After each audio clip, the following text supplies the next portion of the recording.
가게사는 증시 각도기.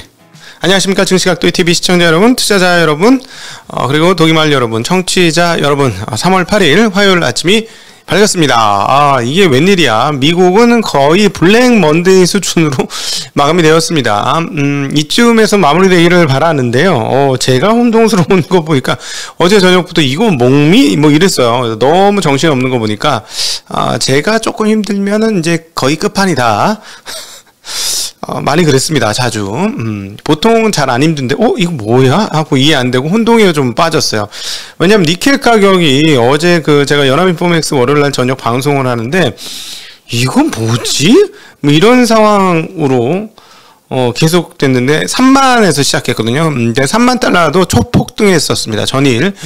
이게 뭐야? 하고 3만 달러야? 이랬었는데, 아예 처음부터 3만 8천으로 시작하더니 4만을 넘고, 4만 5천을 넘고 5만을 넘고 5만 5천을 넘고 5만 6천을 찍고 흘러내리면서 마감이 되었습니다. 이게 지금 이게 가능한 가격인가요? 저는 진짜 도대체 이게 한번 니켈 가격 한번 1년 물짜리로 한번 보는 게 좋을 것 같아요. 1년 이건 요게 이제 나라마다 조금 달라서 가격이 조금씩 다른 것 같은데, 이건 아마 영국 것 같은데, 일단 차트 흐름만 보시죠. 차트 흐름 보시면, 저게 오른쪽 끝에 하루짜리입니다. 하루짜리. 어마무시한 변동폭을 나타냈습니다. 이거는 이제 상상 초월 수준이고요. 지금, 이게 시장에 따라서 좀 다른데, 영국 시장 것 같고, 영국 시장 가격이 5만 달러가 넘었어요. 지금 현재 5만 271달러. 장중에 5만 6천까지 갔다가요. 참. 근데 이제 또 재미난 거는 이 니켈만 이렇게 올랐지, 알루미늄하고 팔라듐은 소폭 하락 마감을 했고요. 구리는 3.5%나 하락 마감을 했습니다. 그래서 지금 이 니켈 가격의 강세가 모든 원자재 가격의 강세로 꼭 연결된 건 또 아니다 라고 볼 수 있어요. 덕분에 시장 분위기는 뭐 최악을 향해 갔고요. 우리 Fear and Greed 상황들 한번 살펴보도록 하겠습니다. 자, 어제도 많이 떨어져 있었는데 13입니다. 극단적인 상황이 지속이 되고 있습니다. 그러니까 심리적으로는 빠질 만큼 빠졌는데 계속 지금 더 얻어맞고 있는 거고요. 지금 상황들은 뭐라고 표현할 수 있냐면, 인플레이션이 심화되다가 이제 인플레이션이 스태그플레이션까지 넘어갈 것이다라는 생각으로 심리가 바뀌고 있습니다. 그만큼 심리는 굉장히 어두운 국면으로 떨어져 가고 있습니다. 자, 이 원자재 가격과 관련해서는 역시 유가가 가장 크게 영향을 미쳤는데요. 유가가 어제 장중에 130달러를 돌파를 했었습니다. 근데 유가 상승의 기폭제가 된 것은 미국의 발언이었어요. 미국의 토니 블랭컨 미국 국무부 장관이 러시아에 대해서 추가 제재하자라고 했고, 유럽 동맹들과 러시아산 석유 수입 금지를 논의 중이다라고 얘기하면서 배럴당 130달러를 돌파했습니다. 2008년 이후 최고치를 기록했는데요. 그런데 마감은 어떻게 되었느냐? 마감은 그 정도 수준으로 끝나지 않았죠. 원자재 가격 한번 전면적으로 한번 살펴볼까요? 네, 오늘 원자재 가격을 전면 니켈은 막 미친 가격을 보여줬습니다만은, 지금 보시면 중간 밑에 니켈 가격 67% 올랐다고 보이죠? 장중에 86% 올랐습니다. 장중에 86%. 그런데 보시면 그 WTI는 뭐 이제 80 몇 프로 이런 거 보다가 보니까 4%면 별로 안 올랐네 이런 느낌이야. 옛날 같았으면 폭등 이랬을 가격인데 60% 80% 보고 났더니 급등 이렇게 단어가 바뀌어요. 지금 그 WTI 120달러고요. 그 다음에 브렌트유 124달러 수준으로 마감이 되었습니다. 그러니까 장중 130달러 가던 게 이렇게 좀 떨어졌는데요. 그 이유는 독일 총리죠. 올라프 슐츠 독일 총리가 러시아산 에너지 공급을 일부러 제재 대상에서 제외해왔다라고 얘기했고요. 왜냐하면 우리 시민들의 일상생활에 필수적이다 라고 강조를 했습니다. 그러면서 이제 유가가 130달러대에서 조금 밀려 내려가는 그런 흐름들을 기록을 했습니다. 자, 이제 어제 전체적인 판세 한번 보죠. 핀비즈 준비되었을까요? 네, 핀비즈로 어제 장중 상황 한번 탁 보죠. 어떤 상황인지. 네. 이게 지금 어떤 상황이냐면 오른쪽 끝에는 에너지예요, 에너지. 에너지 가격이 올라서 오른쪽 끝에 에너지 가격 오르고 그 밑에 이제 유틸리티, 네. 유틸리티, 뭐 에너지 관련 유틸리티 등등이 올라갔고 그 다음에 이제 일부 헬스케어 정도 좀 오르고, 그 다음에 이제 포장용 식품제 파는 거, 하인즈 뭐 이런 데 있잖아요. 이런 것들, 이런 것, 켈로그 이런 거 빼고는 지금 완전히 박살이 났습니다. 심지어 그 외식업체들, 맥도날드, 스타벅스 이런 것도 5%, 6% 막 이렇게 빠졌고요. 빅테크 기업들이 지금 하락 보면 아마존이 5%, 구글 4%, 마이크로소프트 3%, 네, 애플은 그나마 2%대니까 그냥 점잖게 끝났고요. 그 다음에 왼쪽, 위에 쪽에 있는 엔비디아를 위시한, 지금 참, 그동안 하나도 안 올랐던 인텔 빼고는, 그 다음 인텔과 자일링스 빼고는 완전히 다 박살이 났습니다. 지금 4%, 5%, 6%, 7%, 이렇게 빠졌고, 그 다음 은행주들도 아무래도 계속해서 러시아 제재로 인해서 뭔가 결제가 안 떨어질 것 같다는 느낌이 드는 거죠. 은행주들도 엄청나게 빠지는 양상 보여줬고, 뭐 결제인 마스터카드, 아벡스카드, 이런 쪽도 5%, 7% 이렇게 빠지면서 금융주들도 거의 뭐 완전 분위기 안 좋았고 해서 전반적으로 분위기가 굉장히 안 좋았습니다. 자, 일단 점차 지금 러시아 우크라이나 침공이 하이라이트를 가고 있는데 이 부분들이 이제 숨고리가 돼야 되는 상황인 것이죠. 그래서 사실은 이게 전쟁 자체가 나면 참 안 좋은 게 사람이 아주 간사해지고 바뀌어져요. 이렇게 내 이익과 내 이해관계가 달려 있으면 처음에는 그래. 내 거 주식 좀 빠져도 우크라이나가 이겼으면 좋겠어. 막 이런 얘기 하거든요. 근데 계속 이렇게 빠지면 사람들이 마음이 어떻게 바뀌냐면, 그냥 빨리 끝났으면 좋겠다. 이렇게 마음이 바뀌죠. 그래서 어제도 우리 샤르의 군사연구소의 이야기가 상당히 설득력이 있다라고 얘기한 게, 만약에 점령이 끝나고 이 점령권 우리 거야 라고 하고 빨리 끝내 라고 러시아가 얘기했을 때 과연 다른 국가들이 우크라이나의 편을 들어서 우크라이나는 절대 못 받아들일 거 아닙니까? 영토 뺏기는 걸.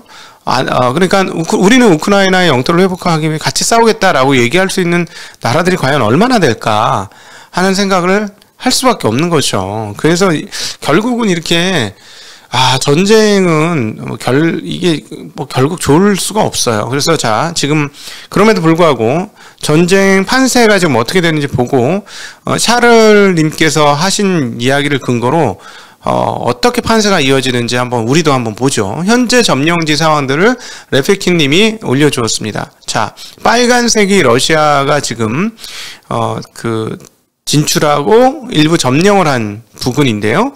그걸 지금 보여주고 있는데, 지금 모양새를 보시면, 저 밑에 빨간 데가 이제 크림반도고요.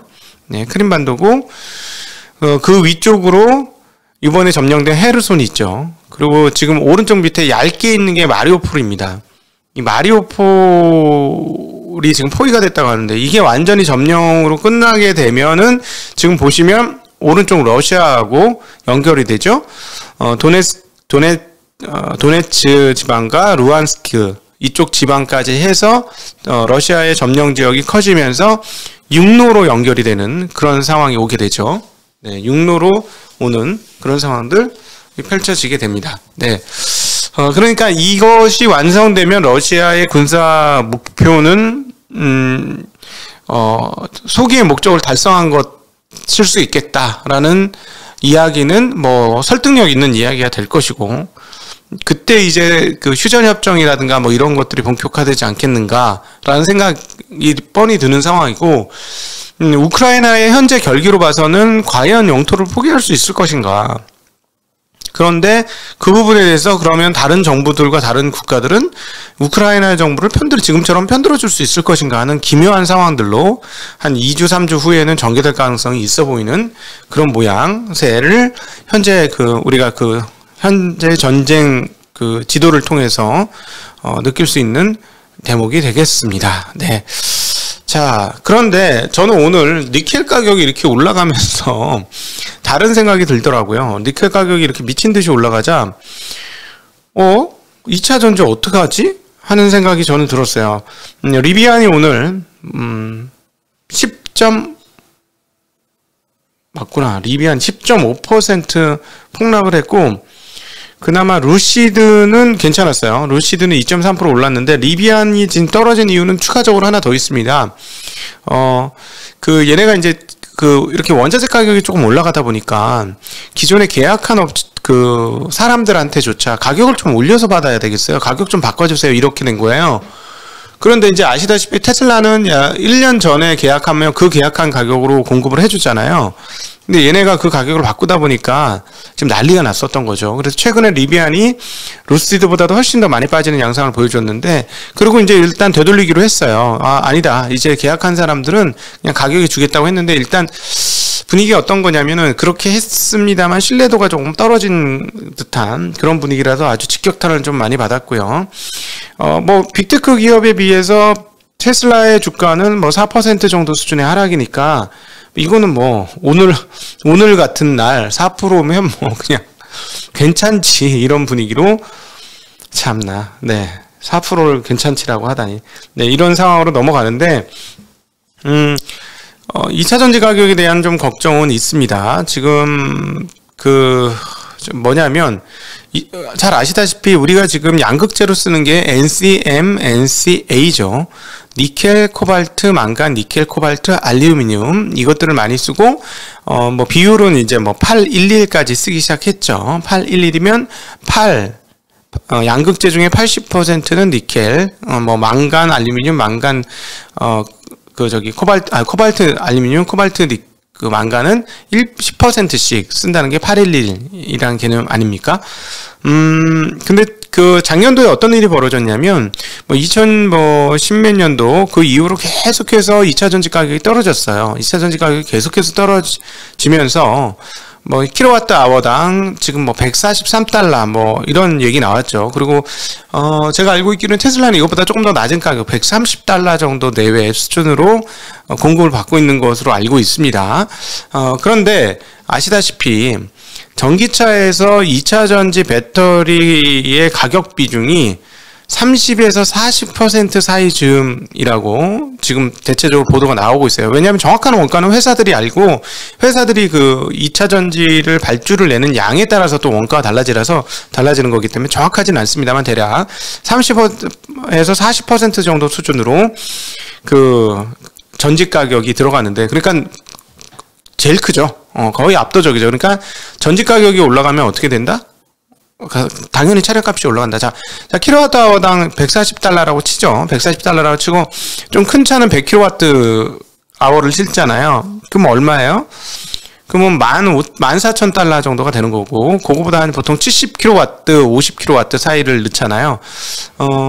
그래도 어쨌든, 10,000달러 정도 수준이니까 한국 돈으로 1,200~1,300만 원 정도 이상을 깔고 거의 이것저것 하면 한 2,000만 원 정도를 깔고 가는 거니까 아무래도 비중이 큽니다. 비중이 큰데 이게 가격이 올라갈 때 전기차 가격이 어떻게 될 것이냐 하는 고민을 하게 되죠. 그래서 전기차가 만약에 여기서 2차 전지로 인해서 가격이 올라가면 전기차 전체 시장에도 썩 좋지 않은 뉴스다라고 봅니다. 왜냐하면 우리가 전망을 할 때 에너지 패러티 또는 가격 패러티라는 게 있습니다.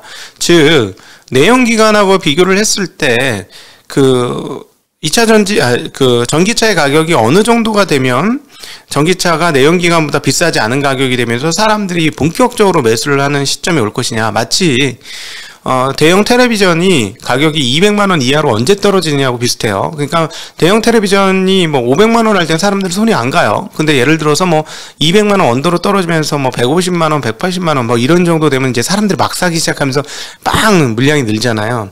그래서 그런 식의 가격 포인트, 매직 프라이스 가격 포인트를 우리가 패러티라고 부르는데, 킬로와트 아워당 100달러가 되면 그 2차 전지 가격 페널티가 온다라고 저희는 보고 있었습니다. 근데 지금은 오히려 21년부터 가격이 떨어지다가 멈추고 오히려 살짝 올라가는, 작년에 얘기 기억나시죠? 2차 전지 업체들이 가격 인상을 요구했다. 그냥 이런 상황이라서 이렇게 되면 2차 전지 쪽이 과연 어떻게 될까 하는 고민이 오늘 좀 생기는 날이었습니다. 자, 네. 어쨌든 그런 상황이고요. 자, 네. 오늘 다시 시장으로 돌아와서 기술주들이 정말 많이 빠졌는데요.